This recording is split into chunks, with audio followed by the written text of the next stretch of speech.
ازيك يا كيمو؟ ازيك يا كيمو؟ عامل ازيك يا ايه؟ عم؟ الحمد لله. طبعا احنا النهارده داخل اكبر قلعه رياضيه في مصر، نادي الزمالك. النهارده مش هنتكلم غير ان احنا ما بنعملش حاجه، احنا تحت امر جمهور نادي الزمالك، تحت امر اي حد بيشجع نادي الزمالك. والنهارده كريم جوه نادي الزمالك بعد اقل من 48 ساعه من البانر الكبير اللي كان معموله 3 متر في 3 متر ومكلف ومظبط يا عم كريم. مبسوط يا كريم؟ اول جداً. حاجه عايز تقول ايه لزيزو؟ عايز تقول ايه للناس النهارده اللي استقبلوك الاستقبال والله الجميل ده؟ العظيم احلى استقبلته في حياتي. وشكرا خاص لزيزو وشيكابالا عشان انا كنت اتنين كنت بحبهم في النادي ودخلت اتصورت معاهم، والحمد لله هما بيتصوروا معايا. وشكرا خاص لزيزو عشان اداني التيشيرت. طيب بقول لك ايه، في كلام ان الاستاذ احمد البداوي الصحفي عرض عليك 25,000 جنيه، ولا الكلام ده من مصادر موثوقه جدا؟ ايوه. ايه عشان تبيع التيشيرت؟ هتبيع التيشيرت ده؟ طب التيشيرت ده بقى تعمل ايه؟ انا شايفك بتتخانق مع بابا وبتقول له اوعى التيشيرت ومالكش دعوه بالتيشيرت بتاعي. ايه طيب هتعمل ايه بقى بالتيشيرت؟ انا هاخده اروح عند الراجل اللي هو بيبروز بيبرز لابس التيشيرتات والصاغ جوه الصوره قام جه حاطه عندي بقى. نفسك في ايه يا كريم؟ يعني نفسك في ايه بقى؟ يعني بعد ما تخلص مع جدا في نادي الزمالك، نفسك في ايه يا حبيبي؟ أنا اول حاجه نفسي فيها ان انا اخش الملعب. تخش مع ان شاء الله، دي حاجه برضو من الحاجات اللي احنا هنحققها لك باذن الله. طيب نفسك تسيب بجد؟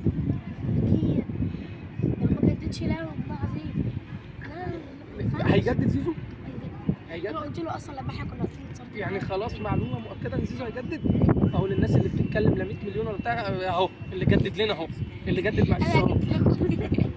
طيب يا حبيبي، انت دلوقتي لو بنتكلم عن نادي الزمالك، انت ليه بتشجع نادي الزمالك؟ يعني سؤال بقى ايه، عميق شويه بس برضه استحملني، 1 2 دي لازم تبقى كده. ليه بتشجع نادي الزمالك؟ بص، هي اول حاجتين كده مش سرقهم من حد.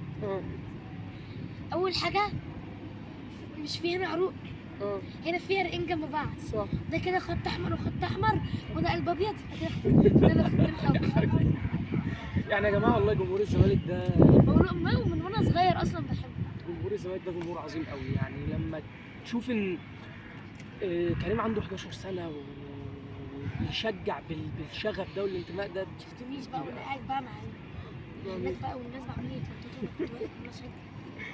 طبعا يعني مش قادر اقول لكم اي حد يا جماعه بيرتبط اسمه بالزمالك.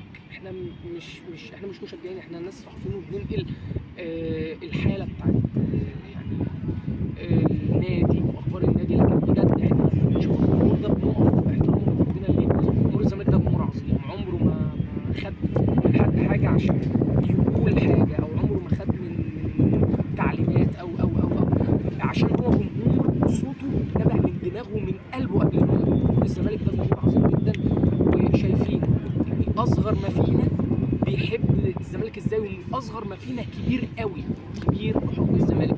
كريم احنا اتشرفنا بيك النهارده، ان شاء الله نشوفك في الاستاد، ان شاء الله تبقى لعيب كبير جدا وتفرح بابا وتفرح كل حبايبك.